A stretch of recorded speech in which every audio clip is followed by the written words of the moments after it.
하나님 말씀 마태복음 18장입니다. 21절부터 35절까지 말씀입니다.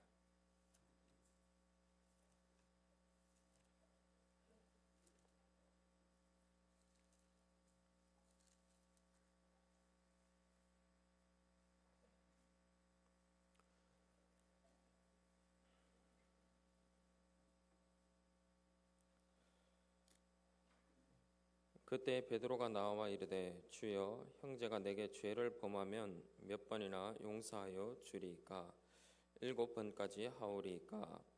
예수께서 이르시되 내게 이르노니 7번뿐 아니라 7번을 70번까지라도 할지니라. 그러므로 천국은 그 종들과 결산하려 하던 어떤 임금과 같으니 결산할 때에 10,000달란트 빚진 자 하나를 데려오매 갚을 것이 없는지라. 주인이 명하여 그 몸과 아내와 자식들과 모든 소유를 다 팔아 갚게 하라 하니 그 종이 엎드려 절하며 이르되 내게 참으소서 다 갚으리이다 하거늘 그 종의 주인이 불쌍히 여겨 놓아 보내며 그 빚을 탕감하여 주었더니 그 종이 나가서 자기에게 100데나리온 빚진 동료 한 사람을 만나 붙들어 목을 잡고 이르되 빚을 갚으라 하매 그 동료가 엎드려 간구하여 이르되 나에게 참아 주소서 갚으리이다 하되 허락하지 아니하고 이에 가서 그가 빚을 갚도록 오게 가두거늘 그 동료들이 그것을 보고 몹시 딱하게 여겨 주인에게 가서 그 일을 다 알리니 이 주인이 그를 불러다가 말하되 악한 종아 내가 빌기에 내가 내 빚을 전부 탕감하여 주었거늘 내가 너를 불쌍히 여김과 같이 너도 내 동료를 불쌍히 여김이 마땅하지 아니하냐 하고 주인이 노하여 그 빚을 다 갚도록 그의 옥졸들에게 넘기니라. 너희가 각각 마음으로부터 형제를 용서하지 아니하면 나의 하늘 아버지께서도 너희에게 이와 같이 하시리라. 아멘. 십자가에서 울려 퍼진 용서라는 제목으로 말씀 전가하겠습니다. 오늘 이 마태복음 18장 우리가 읽은 이 비유의 본문을 잘 이해하려면 마태복음 18장 전체의 문맥을 좀 알아야 합니다. 이 18장 서두에는 어떤 내용이 나오냐면 소자를 실족케 하는 말씀을 합니다. 소자를 실족케 하는 경우 교회 안에서 일어나면 안 되는 일이죠. 그러나 종종 일어납니다. 약한 자가 실족하여서 교회를 떠나는 경우가 있습니다. 왜 이런 일이 생기냐면 교회 안에 강한 자 때문에 그런 일이 생기죠. 그러나 강한 자라고 해서 먼저 교회 안에 약자를 막 괴롭히고 그러진 않습니다. 하지만 이런 경우 약한 자가 먼저 강한 자에게 행여나 실수라도 해서 해를 입히면 그때 강한 자가 이걸 용서하지 않는 경우가 있습니다. 여기서 강하다 하는 것은 힘으로도 재력으로도 아니면 어떤 사회적인 위치 여러 가지 것들이 될 수가 있습니다. 자기가 입은 해보다 더 크게 되돌려주는 경우가 있죠. 그때 소자는 실족해서 교회를 떠나는 경우가 있습니다. 실제로 저도 많이 보았고 그렇습니다. 근데 이렇게 하면 안 되죠. 당연히 안 되는 일입니다. 구약 성경에 눈은 눈으로 이는 이로 생명은 생명으로 갚아주라 하는 이런 율법이 있습니다. 이 구약 성경 전체를 대표하는 율법입니다. 이런 율법들은 만일 누군가 다른 사람의 눈을 다치게 하면 실수를 할지라도 그대로 갚아주라 하는 이런 의미로 우리가 보면 문자적으로 이렇게 들릴 수 있지만 사실 그렇지는 않습니다. 이 말씀은 보복을 정당화하기 위한 그런 수단으로 사용하라고 주신 율법이 아닙니다. 그대로 갚아주라고 정해놓은 것이 아니라 오히려 약자를 보호하기 위한 그런 법입니다. 눈은 눈으로, 이는 이로, 생명은 생명으로. 약자를 보호하기 위한 법입니다. 눈을 상하게 했는데 실수였습니다. 그런데 눈을 상한 사람이 아주 강자입니다. 힘이 셉니다. 그래서 그 사람이 보복을 할 때 생명을 빼앗아 버리면 큰일 나지 않습니까? 그래서 그렇게 악하게 보복하지 못하도록 이런 율법을 제정해 놓으신 것입니다. 또한 율법은 피해를 입혔을 때 돈이나 다른 것으로 보상해 주라고도 명령을 하고 있습니다. 눈 다치게 했다고 눈을 그대로 갚아주라 이렇게 또 다른 본문에서 그렇게 말해주지 않습니다. 이런 것들을 볼 때 피해 보상법을 제정해 놓으신 그런 하나님의 의도들을 볼 때 이 율법이 정말 받은 대로 그대로 갚아주라 하는 이런 의미는 아니라 하는 것, 누구도 상식적으로만 생각하면 잘 알 수 있습니다. 또 나아가서 이 율법은 교회 안에서 분쟁을 공적으로 해결하라, 그래서 주신 율법입니다. 재판법이죠. 사적인 미움과 보복을 금지하는 것입니다. 개인적으로 어떤 일이 있어서 마음이 상했는데 그것 때문에 더 크게 보복하는 감정적인 문제로 자신을 제어할 수 없을 때, 사람이 그런 일이 있지 않습니까? 아무리 믿음이 좋다 할지라도 이 감정의 문제가 떠오를 때 이 제어가 안 되는 경우가 많이 있습니다. 그래서 실제로 자기가 입었는 피해보다도 훨씬 악하게 되갚아주는 그런 보복하는 경우가 종종 있습니다. 그때 이 율법을 잘 기억해야 됩니다. 이것은 공정한 판결을 통해서 분쟁을 해결하도록 재판법으로 주신 것입니다. 그래서 교회 안에 재판정이 있죠. 구약 교회에는 사내들인이 있습니다. 그리고 신약 교회에는 당회가 있죠. 교회가 성도들 간에 그 분쟁에 간섭하여서 공정한 판결을 내려주어야 합니다. 그런데 이런 판결하는 것, 재판하는 것 목적이 무엇이냐 하면, 너는 이런 죄를 지었기 때문에 이 죄에 대한 벌이 얼마나 되어야 된다. 물론 그렇게 판결합니다. 그러나 판결하는 그 목적과 그 이면에 있는 목적, 궁극적인 것은 용서와 화해에 있습니다. 용서하고 용서받고 하나님의 말씀을 따라서 서로 사랑하라 하는, 이걸 지도하기 위해서, 너는 이렇게 죄를 지었으니까, 당신이 이렇게 죄를 지었으니까 그 죄에 대해서 수긍하고 피해를 보상해주고 용서를 구하십시오. 그리고 제가 이렇게 용서를 구하고 있으니 당신은 용서해 주십시오. 이렇게 서로 사랑하도록 인도하는 것입니다. 오늘 본문에서 예수님께서는 비유를 통해서 이 용서를 가르쳐주고자 하는 것입니다. 서두에는 소자가 실족하는 것에 대해서 말씀하시고, 이 18장 중간에 보면 15절부터 20절의 내용인데, 그런 경우에 어떻게 우리가 이 죄 문제를 다루어야 되나, 공정한 재판을 해야 된다. 그리고 21절부터 35절까지 예수님께서 진짜 용서가 뭔지 가르쳐주고 계신 것입니다. 첫 번째로 말씀 정할 것은 하나님께서 1만 달란트 빚진 죄인을 용서하셨다는 것입니다. 하나님께서는 1만 달란트 빚진 죄인을 용서해 주셨습니다. 이 예수님의 이런 가르침 도중에 베드로가 예수님께 물어봅니다. 21절을 보시면 베드로가 나와 이르되 주여, 형제가 내게 죄를 범하면 몇 번이나 용서하여 주리까? 그러면서 말하죠. 7번까지 하오리까? 7번. 이 베드로는 구약의 율법을 아주 잘 알고 있었고, 그리고 이 율법을 문자적으로 지키려고 하지 않습니다. 율법은 눈은 눈으로, 이는 이로 갚으라 하지만 이 베드로는 율법을 사랑으로 지키려고 합니다. 그래서 7번 용서해 주려고 하죠. 이 베드로의 말에 예수님께서 말씀을 하십니다. 오늘 본문 22절입니다. 예수님께서 7번뿐 아니라 7번을 70번까지라도 할지니라. 예수님께서는 베드로가 생각하는 것 이상으로 용서해야 된다고 가르쳐주고 계십니다. 사랑해야 되지만 그 사랑을 끝없이 하라, 이렇게 말씀하는 것입니다. 그런데 이 오늘 본문을 7번뿐 아니라 77번까지라도 용서하라. 지금 이 본문에 보면 7번을 70번까지라도, 그래 7 곱하기 70 이렇게 표현이 된 것 같지만 77번이라고 이렇게 번역을 하는 것이 더 좋습니다. 물론 둘 다 번역할 수 있습니다.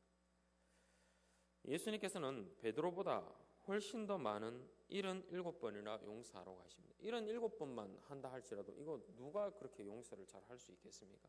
이것만 해도 용서에 한계가 없다는 것을 충분히 가르치시는 것입니다. 예수님께서 말씀하신 이것은 율법을 지키는 원리입니다. 눈에는 눈, 이에는 이, 생명은 생명으로 하는 이 율법. 이 율법을 사랑으로 지켜야 한다. 용서로 지켜야 한다. 보복과 미움과 죽이는 율법이 아니라 하는 것을 분명히 가르쳐 주신 것입니다. 용서와 사랑으로 지켜야 합니다. 이 말씀을 하시고 난 이후에 본격적으로 비유를 말씀하기 시작하십니다. 23절을 보시면 천국은 임금과 같다. 천국은 임금과 같다. 천국이 곧 임금인데 그 임금을 35절에 보면 하늘 아버지와 같다고 예수님께서 말씀을 해주십니다. 오늘 성경 본문 35절 보시면 하늘 아버지께서도 이와 같이 하시리라 이렇게 말씀하고 있죠. 임금처럼 그렇게 하신다는 것입니다. 이 비유에 나오는 임금과 하늘에 계신 아버지 하나님이 같다는 것입니다. 물론 똑같다는 것이 아니라 똑같다고 이해하셔도 무방하다고 생각합니다. 똑같다고 해도 됩니다. 예수님께서는 지금 이 비유를 통해서 율법을 주신 하늘 아버지를 가르쳐 주려 하십니다. 그러니까 하나님이 왜 이런 율법을 주셨는가? 구약의 그 율법, 우리가 생각하기에 무시무시하게 느껴지는 그 율법을 왜 주셨는가? 가르쳐 주시려 하는 것이죠. 24절 이제 본격적으로 이 비유의 내용을 말씀하시는데 임금이 종들과 결산을 하려고 합니다. 이는 일한 것에 값을 쳐주려 하는 것입니다. 이 종들은 노예를 말하는 것은 아닙니다. 일을 하고 그냥 일꾼입니다. 물론 집안에서 부리는 일꾼들이라고 할 수 있습니다. 이 종들이 물론 풀려나지 않죠. 그래서 노예라고 이야기한다 할지라도 그러나 완전히 그렇게 부려먹는 그런 노예라기보다 일을 시키고 돈도 주고 사람 대접도 적절히 해주는 것입니다. 그들에게 결산을 하려고 합니다. 값을 쳐주려고 하는데 근데 24절을 보시면 한 종이 여러 종들 중에 한 종이 1만 달란트를 이 임금에게 빚졌습니다. 이 금액은 한마디로 갚을 수 없는 금액을 말하는 것입니다. 1만 달란트라 하는 것. 당시 통화의 가장 큰 단위가 무엇이냐면 달란트입니다. 그리고 헬라어에서 표현할 수 있는 가장 큰 이 숫자의 단위가 1만입니다. 1만. 만 단위입니다. 물론 만 단위를 여러 개 겹쳐 쓰면 더 큰 숫자도 표현할 수 있지만 이렇게 만 단위, 가장 높은 숫자로 한 번에 표현할 수 있는 것이 만 단위입니다. 1만 달란트. 문학적 표현으로 우리가 나타낼 수 있는 가장 큰 금액을 말하고자 하는 것입니다. 주인에게 일한 삭을 지금 받기보다 결산을 할 때 우리 일하고 나면 어떻게 해야 됩니까? 돈을 받아야 되지 않습니까? 그런데 삭을 받기보다 오히려 1만 달란트를 지금 갚아주어야 하게 생겼습니다. 그는 주인에게 아주 큰 손해를 입힌 무익한 종인 것입니다. 손해를 얼마나 많이 입혔던지 그 계산이 안 된다 하는 것입니다. 비유의 서두까지만 말씀드렸지만 이 비유가 도대체 무슨 이야기를 하려고 이런 이야기를 하고 있는 것인가? 그리스도께서는 이 비유를 구약교회에 빗대어 말씀하고 계신 것입니다. 비유는 이 비유 자체로 한 가지 교훈을 주는 것이 아닙니다. 비유의 요소가 구약교회와 아주 밀접하게 연관이 되어 있습니다. 어떤 비유도 다 그렇습니다. 그렇게 볼 때 이 임금은 당연히 하늘 아버지 하나님을 말하고 있는 것이죠. 그리고 종은 누구입니까? 너무 쉽게 이해하실 수 있죠. 이스라엘 백성입니다. 구약 교회죠. 하나님께서는 이스라엘 백성을 자기 소유로 삼으시고 그들에게 일거리를 주신 분이십니다. 또한 일을 잘할 수 있도록 종잣돈도 주셨습니다. 하나님 나라를 세우기 위해서 종잣돈과 같은 그들이 무엇을 받았습니까? 율법이죠. 구약 이스라엘 백성들이 그렇게 율법을 받았습니다. 이스라엘이 율법을 잘 지킬 때 제사장 나라로서 하나님의 왕국을 그 하나님 나라를 이렇게 계속 확장해 갈 수 있는 그런 일을 잘 할 수가 있는 것입니다. 이스라엘의 율법을 잘 지킬 때 하나님의 이름이 영화롭게 됩니다. 그렇지만 구약교회는 이 율법을 지키지 않으므로 하나님의 이름이 업신여김 받도록 했습니다. 그리고 오히려 하나님의 왕국이 사라져버린 것처럼 그렇게 되어버렸습니다. 율법을 왜곡하고 불순종함으로 하나님의 왕국이 마치 사라져버린 것처럼 되고 하나님의 그 이름의 영광은 땅에 떨어져 버렸던 것입니다. 이것이 바로 1만 달란트 빚입니다. 죄이죠. 오늘 본문 24절에 빚진 자라는 이 표현은 주기도문에 등장합니다. 우리에게 죄 지은 자, 우리에게 죄 지은 자를 사하여 주시옵고 용서하여 주시옵고 할 때 이 죄라는 표현이 빚졌다 하는 것과 동일한 표현입니다. 죄 지었다, 빚졌다 똑같은 표현입니다. 하나님께서 이스라엘을 택하시고 그들만을 아시고 그들만 사랑하시고 그들만 백성 삼으시고 그들에게만 율법을 주셨습니다. 하지만 이스라엘은 율법으로 하나님의 이름을 어떻게 했습니까? 망령되게 일컫게 만들어버렸습니다. 불순종하며 문 나라들 앞에서 하나님의 이름을 더럽혀 버린 것입니다. 하나님의 종인 이스라엘이 주인에게 너무나 큰 해악을 끼쳤죠. 이거 갚을 수가 없는 것입니다. 죄입니다. 1만 달란트 빚입니다. 임금은 1만 달란트 빚진 종과 결산을 합니다. 구약 이스라엘 역시 하나님 앞에서 결산을 하죠. 이 결산은 최후의 심판이 아닙니다. 하나님께서 율법을 주심으로 맺으신 언약, 즉 구약을 결산하는 것입니다. 성경에 보면 여러 언약들이 나오는데 이 언약들이 진행될 때마다 그 언약을 결산합니다. 하나님 앞에서. 이 언약 가운데 의인으로 드러난 사람은 살고 나머지 죄인들은 다 죽죠. 대표적인 거 노아의 언약이 그렇지 않습니까? 노아만 살고 다 죽습니다. 아담 언약으로부터 시작되었는 것이죠.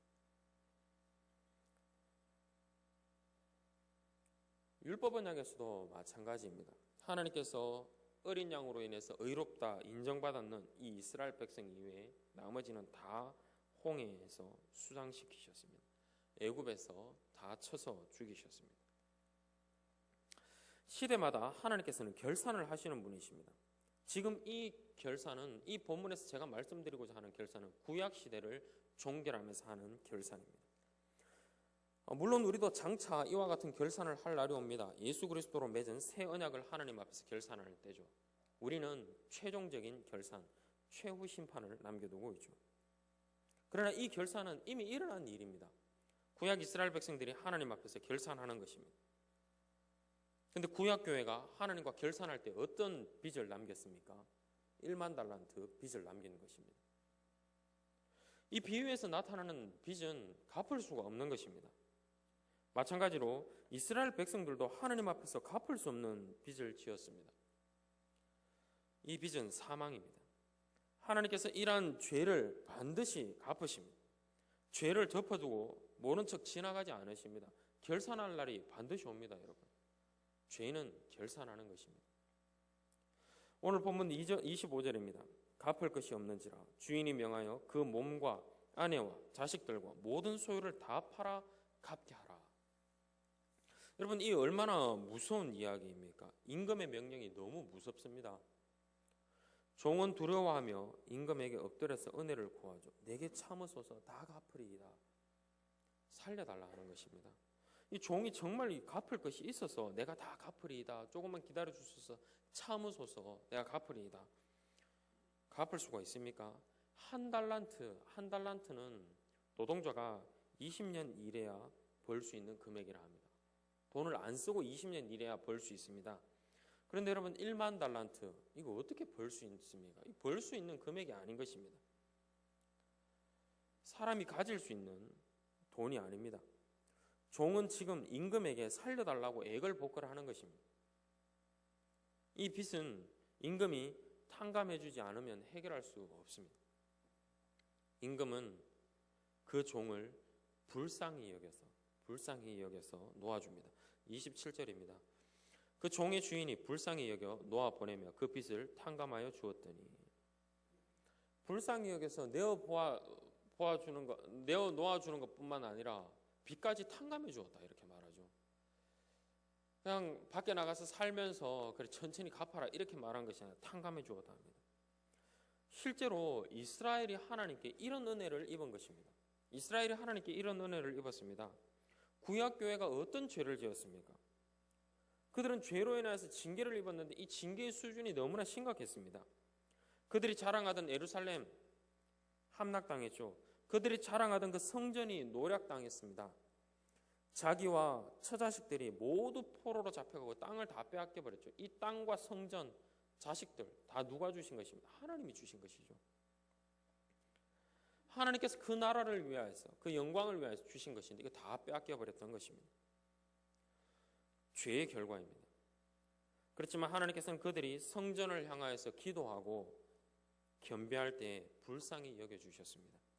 그들의 겸비와 이 회개가 1만 달란트 빚진 것을 탕감받을 수 있을 만한 어떤 가치가 있어서 그런 것이 아닙니다. 하나님이 불쌍히 여겨주셔서 70년이 되었을 때 그냥 놓아 보내주신 것입니다. 그 자기들의 땅으로 돌아올 수 있도록 해주셨습니다.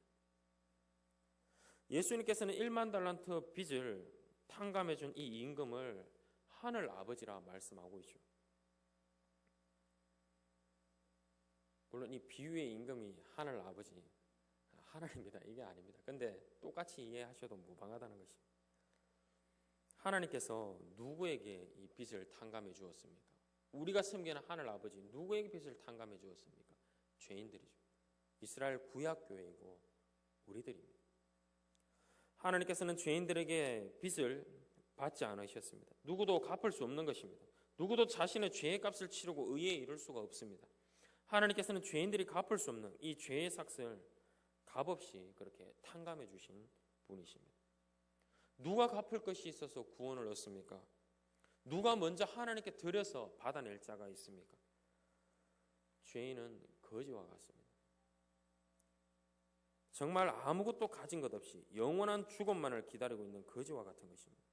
하지만 하나님께서 용서해 주시고 빚을 탕감해 주십니다. 이것이 하나님의 용서입니다. 하나님께서 자기 백성을 용서하심은 인간의 계산을 뛰어넘는 것입니다. 우리가 손으로 헤아려서 계산기 두드려서 나오는 그런 것이 아닙니다. 하나님의 용서는 값으로 계산할 수 없다는 것입니다. 그러나 다음으로 전할 말씀은 악한 종은 100데나리온 빚진 동료를 율법으로 살인했다 하는 것입니다. 그러나 하나님의 은혜를 모르는 악인들은 여전히 살인하고 용서하지 아니하고 살아갑니다. 용서받은 종이 기분 좋게 밖으로 나왔습니다. 그런데 나가자마자 자기에게 100데나리온 빚진 동료 한 사람을 만납니다. 그리고 똑같이 재판정이 결산이 펼쳐집니다. 오늘 이 본문에 보면 결산을 하는 장면이 두 군데 나오죠. 임금과 종과 그의 동료. 이 두 가지를 아주 상당히 분명하게 대조하면서 보여주고 있습니다. 장면이 딱 변환하고 전환되고 있습니다. 그런데 이 두 번째 장면에서 용서받은 종이 자기 동료를 만나고 표정이 돌변합니다. 그 동료의 멱살을 붙들고 흔들기 시작합니다. 빚을 갚으라 이렇게 말합니다. 그 동료가 엎드려서 간구합니다. 29절을 한번 보도록 하겠습니다. 그 동료가 엎드려 간구하여 이르되 나에게 참아주소서 갚으리이다 이렇게 말하죠. 여러분 동료가 지금 사정하고 있습니다. 엎드려 간구하여 나에게 참아주소서 다 갚으리이다. 여러분 이거 누가 한 이야기입니까? 1만 달란트 탕감받은 자가 주인에게 했던 그 간구죠. 26절에 나타나는 간구와 똑같습니다. 자기가 그렇게 애걸복걸했던 그 이야기를 지금 동료가 자기 앞에서 하고 있는 것입니다. 똑같은 간구를 지금 자기가 듣고 있음에도 불구하고 그가 어떻게 합니까? 그 간구를 뿌리쳐버립니다. 받아주지 않습니다. 그리고 빚을 갚을 때까지 동료를 감옥에다 가둬버리죠. 30절입니다. 허락하지 아니하고 이에 가서 그가 빚을 갚도록 옥에 가두거늘. 사실 동료를 옥에 가둔 것이 문자적으로 법을 어긴 것은 아닙니다. 문자적인 법을 어긴 것이 아니죠. 돈 안 갚았으니까 그 돈을 갚아라고 벌을 주는 것입니다. 그렇지만 여러분 우리가 사람 살아가는 그런 상도덕이라는 것도 있지 않습니까? 그런데 그가 탕감받은 것이 얼마나 큰 것입니까? 배은망덕도 유분수고 자기 처지를 모르는 것도 정말 정도가 있어야 합니다. 어찌 1만 달란트를 탕감받고 이인에 달려가서 100데나리온을 안 갚는다고 이런 일을 할 수 있는가? 여러분 설명을 좀 이해를 쉽게 하기 위해서 우리 돈으로 환산을 해본다면은 1만 달란트 그건 6천만 원입니다. 그리고 100데나리온 그건 100원입니다. 100원. 6천만 원 빚을 그냥 탕감받고 100원 안 갚았다고 해서 가지고 동료를 감옥에 가둬버린 것입니다. 사실 동료가 빚진 이 100데나리온은 크게 중요한 가치를 가지지 않고 있죠. 못된 것도 정도가 있어야지 어찌 이렇게 할 수 있는가. 그는 이런 사람들이 그런데 있었습니다. 누구냐면 구약 이스라엘이죠. 이건 율법을 가지고 생각해 보면 율법의 정신을 다 어긴 것입니다. 이건 살인과도 같은 일인 것입니다. 이걸 누가 행했느냐? 하나님의 은혜를 모르는 구약 교회가 행한 일입니다. 율법을 어기고 죄를 지은 이스라엘은 나라가 멸망하고 모두 포로로 끌려갔지만 하나님께서 그냥 불쌍히 여겨주셔서 70년 만에 다시 돌아오게 해주셨죠. 하나님의 불쌍히 여기심 때문에. 본문에서도 임금이 그냥 그 종을 불쌍히 여겨서 놓아주었다 말합니다.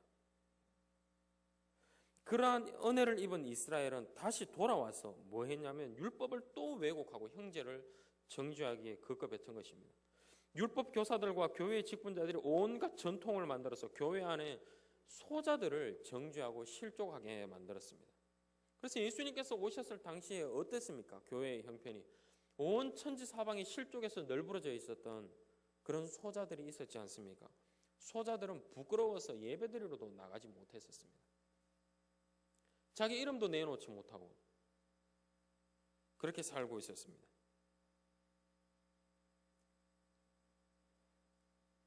예수님 당시 구약 이스라엘 용서를 몰랐습니다. 율법을 다 어기고 살았습니다. 하나님의 율법을 용서하고 사랑하라고 주신 이 율법을 죽이는 칼과 몽둥이로 삼아서 형제를 포갑하는 데 사용했던 것입니다. 이들이 정말 무서운 것은 하나님의 율법으로 백성들의 양심을 옥죄고 폭행을 일삼았다는 것입니다. 물론 매로 때린 것이 아니죠. 율법으로 양심을 사정없이 때려서 살인했던 것입니다. 율법은 하나님과 이웃을 사랑하라고 주신 것입니다. 율법을 따라서 소자를 보호하고 형제를 용서하는 것이 목적입니다. 하지만 구약교회가 율법으로 사람 죽였습니다. 소자를 죽였습니다. 이 얼마나 하늘 아버지께 손해를 입힌 악한 종입니까?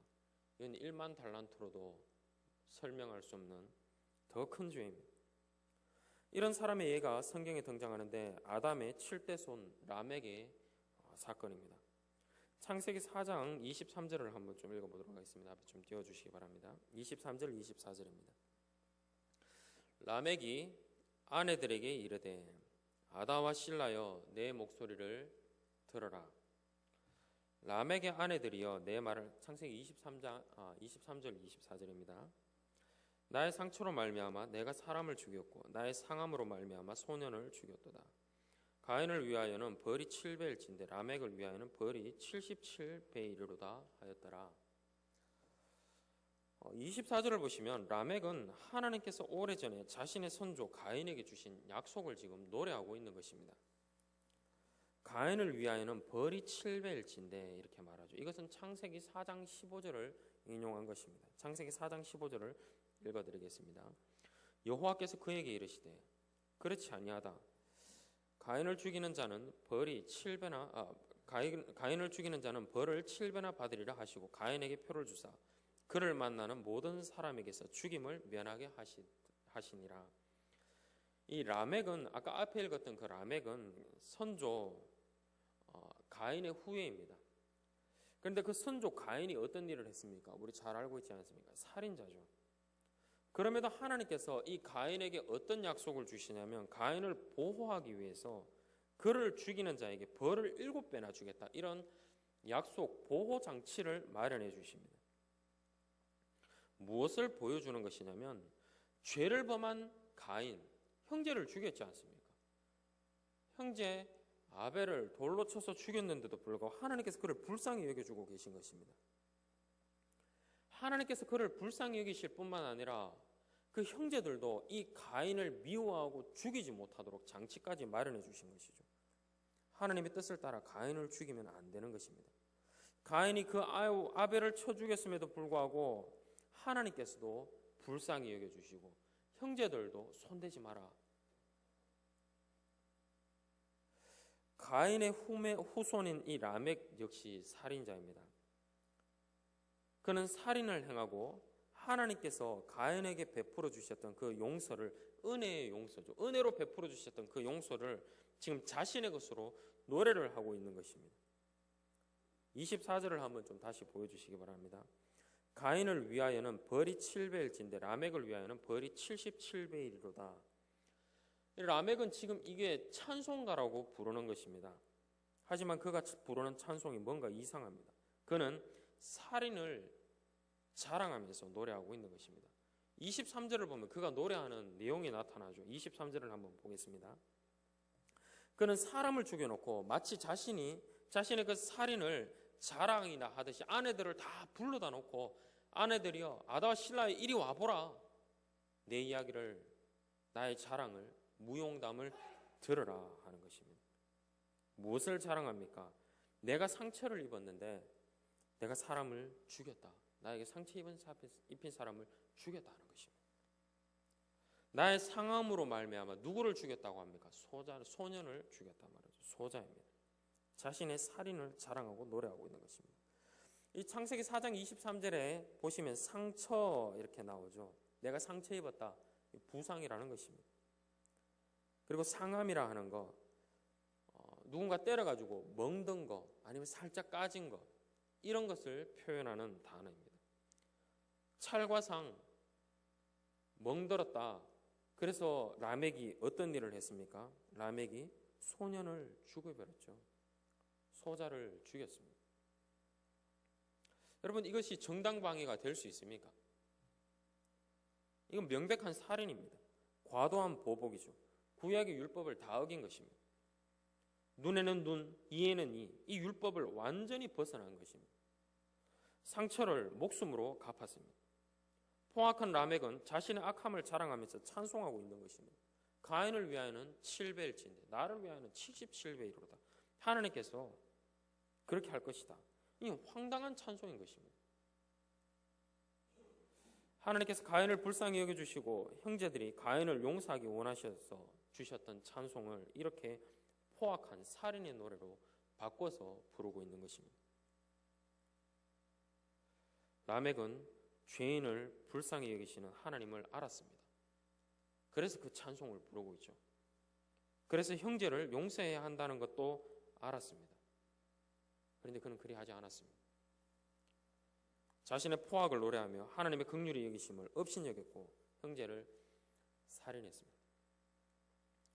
하나님의 율법으로 소자를 실족하게 하는 이 포악한 행위는 구약이 문을 닫을 때까지 멈추지를 않습니다. 그리스도께서 육신의 몸을 입고 이 땅에 오셨을 때 구약교회가 박해했습니다. 나아가 예수님을 십자가에 못 박아 죽였죠. 그리스도께서 왜 박해당하셨습니까? 하나님의 말씀에 순종하셨기 때문입니다. 아벨이 왜 가인에게 돌 맞아 죽었습니까? 하나님의 말씀에 순종하여서 예배 잘 드려서 돌 맞아 죽었습니다. 그리스도께서 온전한 순종을 보이셨을 때 구약교회는 그를 십자가에 매달아 버렸습니다. 그리고 십자가에 매달아 놓고 외쳤죠. 우리가 그에게서 신성모독하는 말을 들었도다. 저가 하나님의 율법을 어기는 것을 우리가 다 보았다. 우리가 들었도다. 그런데 여러분, 이들이 하나님의 율법을 어겼다고 말하면서 예수님을 어떻게 재판했습니까? 하나님께서 공정한 재판을 하라고 주신 율법으로 이들은 어떤 재판을 했습니까? 청탁을 받고 온갖 거짓 재판으로 예수님을 죄인으로 몰아가 버렸죠. 거짓된 재판으로 예수님을 십자가에 못 박았습니다. 예수님께서는 율법을 어기셨다는 그 명분 때문에 십자가에서 죽으신 것입니다. 하나님께 은혜로 용서받은 이스라엘은 다시금 율법으로 하나님의 아들을 죽였던 것입니다. 그들은 율법을 모조리 다 어겼습니다. 전혀 지키지 않는 것입니다. 이들의 모습을 율법은 정죄합니다. 동료들이 그 주인에게 이 일을 알린 것처럼 그렇게 율법은 구약교회의 악행을 하나님께 낱낱이 고합니다. 그리스도의 생명을 생명으로 갚아야 한다고 고소하는 것이죠, 하나님께. 하지만 예수님께서는 악한 종을 불쌍히 여기심으로 십자가로 용서를 베풀어 주십니다. 마지막으로 전가할 말씀은 예수님께서 악한 종을 불쌍히 여기심으로 십자가에서 용서하셨다는 것입니다. 예수 그리스도께서 베드로에게 말씀하십니다. 7번뿐 아니라 77번 용서하라. 예수님의 말씀은 하나님의 불쌍히 여기심, 용서하시는 그 하나님의 은혜를 노래하는 것입니다. 가인과 람에게 그 노래를 지금 말씀하고 계신 것이죠. 7번뿐 아니라 77번 용서하라. 그들이 포악함으로 인해서 부를 수밖에 없었던 그 노래, 예수님께서 그 노래를 다시금 부르고 계십니다. 그리고 이 노래를 예수님께서는 율법을 완성하심으로 용서하는 것으로 몸소 보여주십니다. 복음서 곳곳에 예수님께서는 죄인들을 고치십니다. 소자들을 찾아가시죠. 그러나 그들은 분명히 죄인이 맞습니다. 죄인이기 때문에 그렇게 있는다 할지라도 문자상으로는 틀린 것이 없죠. 그러나 예수님께서 그들에게 찾아가셔서 다 도와주십니다. 왜 도와주시냐면 그들은 그리스도의 도움이 아니면 어떤 대가를 치르더라도 그 죄의 빚을 갚을 수 없는 불쌍한 소자들이었기 때문입니다. 불쌍히 여김으로 그들을 찾아가서 도와주십니다. 그들이 은혜 입을 자격이 있는 것이 아니라 단지 예수님께서 그들을 불쌍히 여기신 것이죠. 예수님께서는 그들을 불쌍히 여기심으로 하나님의 긍휼히 여기심을 몸소 보여주십니다. 예수님께서는 포악의 노래를 이제 끊으려 하십니다. 어디에서 끊으시냐면 십자가 위에서 하나님의 용서를 다시금 노래하십니다. 누가복음 23장입니다. 누가복음 23장 34절. 예수님께서는 이 말씀을 십자가 위에서 하셨는데 제가 읽어드리겠습니다. 이에 예수께서 이르시되 아버지 저들을 사하여 주옵소서. 자기들이 하는 것을 알지 못함이니이다 하시더라. 예수님께서 십자가에서 이 용서의 노래를 부르셨습니다. 저들을 사하여 주옵소서. 용서해달라는 표현입니다. 이유가 무엇입니까? 그들을 불쌍히 여기고 계시기 때문입니다. 이 그리스도의 십자가, 이 앞에서 포악하고 악한 것들은 그런 노래가 이제 끊쳐지는 것입니다. 오래전 라멕이 자신의 포악을 노래했지만 타락한 구약교회가 예수님을 죽이는 데까지 합세하면서 이 포악한 노래를 부르는 것을 멈추지 않았었습니다. 온 세상이 여기에 합세해가지고 예수님을 죽이는데 한 목소리를 내었죠. 그들이 얼마나 합창을 잘했습니까? 하지만 이런 악한 노래가 예수님의 십자가 앞에서 이제 무너지는 것입니다. 십자가에서 울려 퍼진 용서가, 예수 그리스도께서 외치신 이 용서의 노래가 살인의 포악함을, 그 두려움을 물리치는 것입니다. 예수님의 이런 사랑 누가 입습니까? 누구의 것입니까? 교회의 것입니다. 교회는 측량할 수 없는 용서의 은혜를 받았습니다. 그리스도 안에서 용서받은 자들입니다. 이것이 바로 교회의 정체성입니다. 그래서 용서받았기 때문에 용서할 수 있습니다. 교회는 1만 달란트 빚을 탕감받았음을 잊으면 안 됩니다. 우리는 그리스도의 십자가 용서를 생각하면서 노래해야 됩니다. 예배 때 우리의 입으로 노래해야 되고 형제를 용서하는 그런 삶으로 우리의 삶에 이런 용서의 노래가 울려 퍼져야 하는 것입니다. 교회의 성도를 사랑하고 용서하시기 바랍니다. 십자가에서 자신을 내어주신 예수님 생각할 때 우리는 용서할 수 있습니다. 이런 노래를 부르시면서 다짐하시기 바랍니다. 찬송가 부르실 때 다짐하시기 바랍니다. 다시금 비유로 돌아와서 주인의 목소리를 좀 들어보겠습니다. 32에서 33절입니다. 이 주인이 그를 불러다가 말하되 악한 종아 내가 빌기에 내가 내 빚을 전부 탕감하여 주었거늘 내가 너를 불쌍히 여긴 것 같이 너도 내 동료를 불쌍히 여김이 마땅하지 아니하냐 하고 32절은 전부 탕감해 주었다고 이렇게 말씀하고 있죠. 엄청난 은혜입니다. 이걸 직역하면 내 죄를 전부 용서해 주었다. 이렇게 읽어도 됩니다. 번역이 이렇게 됩니다. 내 죄를 전부 용서해 주었다. 이렇게 하는 것입니다. 그런데 네가 어떻게 그 형제에게서 그 죄의 빚을 받아내느냐? 하늘의 주인이신 하나님께서 우리의 모든 죄의 빚을 그리스도 안에서 탕감해 주셨죠. 이 은혜를 받은 이유가 33절에 나오지 않습니까? 불쌍히 여기셨기 때문입니다. 그렇기 때문에 내 동료를 불쌍히 여김이 마땅하지 아니하냐 이렇게 말씀하십니다. 이 말씀은 예수님께서도 마태복음 5장 7절에서 말씀하십니다. 긍휼히 여기는 자는 복이 있나니 그들이 긍휼히 여김을 받을 것이며. 하나님께 불쌍히 여김받은 사람은 형제를 불쌍히 여겨서 용서할 수 있어야 합니다.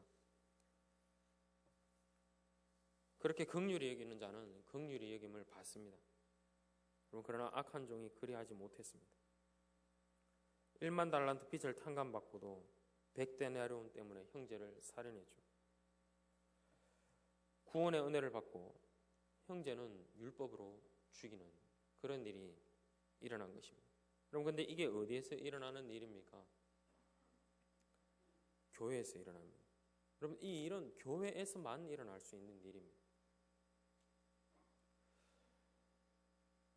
여러분, 우리 안에서 소자를 실족하게 하는 일이 왜 일어납니까? 율법을 왜곡해서 해석하다가 이런 일은 있을 수 없다 하는 것입니다. 물론 율법을 어겼으면 죄의 값을 물어야 되고 책망해야 됩니다. 그러나 죽이는 목적으로 그렇게 하면 안 된다는 것입니다. 율법에 빚진 것을 갚으라 했는데 어떻게 100데나리온을 제때에 갚지 않느냐? 율법으로 자신의 죄를 보지 않는 사람, 형제를 사랑하지 않는 사람은 결국 죽입니다. 우리는 그렇게 소자를 실족시키고 살인하고 삽니다. 우리는 그렇게 그리스도도 죽일 수 있는 사람들이라는 것입니다. 그런 이들에게 하늘의 주인께서 노하십니다. 34절입니다. 주인이 노하여 그 빚을 다 갚도록 그를 옥졸들에게 넘기니라. 주인은 악한 종을 옥졸들에게 넘겼습니다. 그런데 그 빚을 다 갚도록, 여러분, 다 갚을 수 있습니까? 없습니다. 못 갚습니다. 영원히 못 갚는 것입니다. 이건 영원히 죽은 것입니다. 예수님께서 비유의 결론을 말씀해 주고 계십니다. 35절입니다.